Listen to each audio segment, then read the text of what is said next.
हमारे संजय भैया का भाषण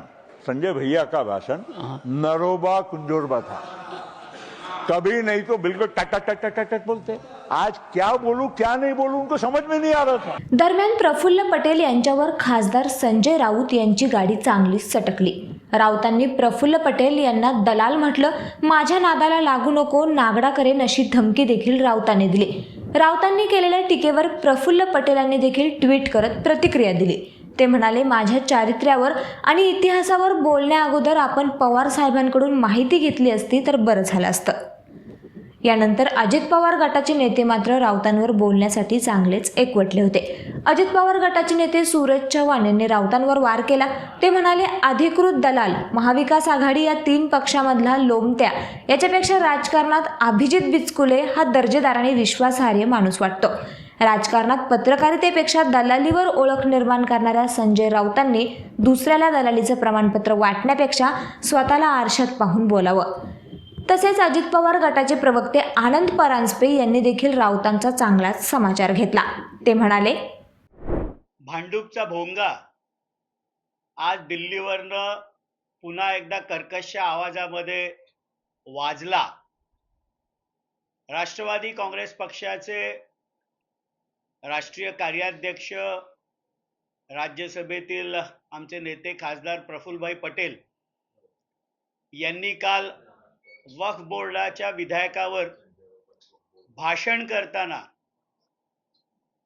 शिवसेनेचं जाज्वल्य असं हिंदुत्व जे शिवसेना प्रमुख वंदनीय बाळासाहेब ठाकरेंच्या वेळेला जे होतं याची त्यांना आठवण करून दिली आणि त्याच्या मिरच्या त्यांना इतक्या झोंबल्या की आज हा भोंगा दिल्लीवरनं अत्यंत कर्कश आणि खालच्या पातळीवरनं वाजला। शिवसेनेचं हिंदुत्व घर से को हम हिंदू है आणि वंदनीय बाळासाहेब ठाकरेंनी ज्या वेळेला बाबरी मस्जिद पाडलं गेलं त्यावेळेला ते शिवसैनिकांनी पाडलं असेल तर मला त्यांचा अभिमान आहे। आणि ज्या वेळेला 92-93 ला मुंबईमध्ये दंगली झाल्या त्यावेळेला असलेला शिवसेनेचा सहभाग याची केवळ त्यांना आठवण करून दिल्यानंतर आत्ताची शिवसेना जी संजय राऊतांनी काँग्रेसच्या चरणी अर्पण केली, महाविकास आघाडीमध्ये अर्पण केले, यांना एवढ्या मिरच्या झोंबल्या की एखाद्या मानसिक रोग्यासारखं आज वक्तव्य ते करत होते। खरं तर ज्या प्रकारच्या शब्दांचा त्यांनी प्रयोग केला ते शब्द आम्ही देखील बोलू शकतो।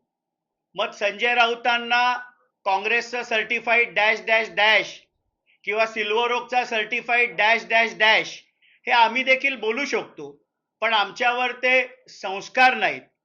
लोकसभा असेल किंवा राज्यसभा असेल, ज्या गोंधळलेल्या परिस्थितीमध्ये शिवसेनेच्या दोन्ही सभागृहांमध्ये भाषणं झाली याच्यावरनं निराशेच्या आणि पराभवाच्या वैफल्यातनं रोज पक्ष सोडून जे शिवसैनिक, शिवसेना पक्षप्रमुख उद्धव ठाकरे यांच्या नेतृत्वावरचा विश्वास जो कमी होतोय हा अधिक कसा बळकट होईल हा जर संजय राऊतांनी विचार केला तर ते अधिक योग्य राहील।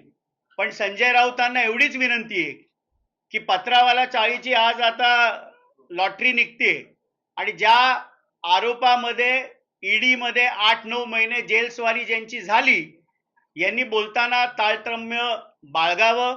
राष्ट्रवादी काँग्रेस पक्षाचे आमचे राष्ट्रीय अध्यक्ष, राज्याचे उपमुख्यमंत्री माननीय अजितदादा पवार साहेब असतील, आमचे राष्ट्रीय कार्याध्यक्ष खासदार प्रफुल्लभाई पटेल असतील, यांच्याबद्दल ताळतम्य बाळगून त्यांनी बोलावं। नाहीतर ठाण्याला मेंटल हॉस्पिटलमध्ये एक बेड नक्कीच आम्ही त्यांच्यासाठी भविष्यामध्ये बुक करू। आरोप करताना थेट डाऊटचा देखील उल्लेख केलेला आहे। आरोप करणं खूप सोपं आहे। कुठेही माननीय प्रफुल्लभाई पटेलांवर अशा प्रकारच्या साधी चौकशी देखील कधी लागली नाही आणि म्हणूनच मी म्हणालो ना की जे स्वतः ईडीच्या मुळे जेलची वारी करून आले, पात्रावाळा चाळ असेल, ज्यांना जेलमध्ये जाऊन बेलवर ते बाहेर आले, यांनी उगाचच वायफळ आरोप करू नयेत।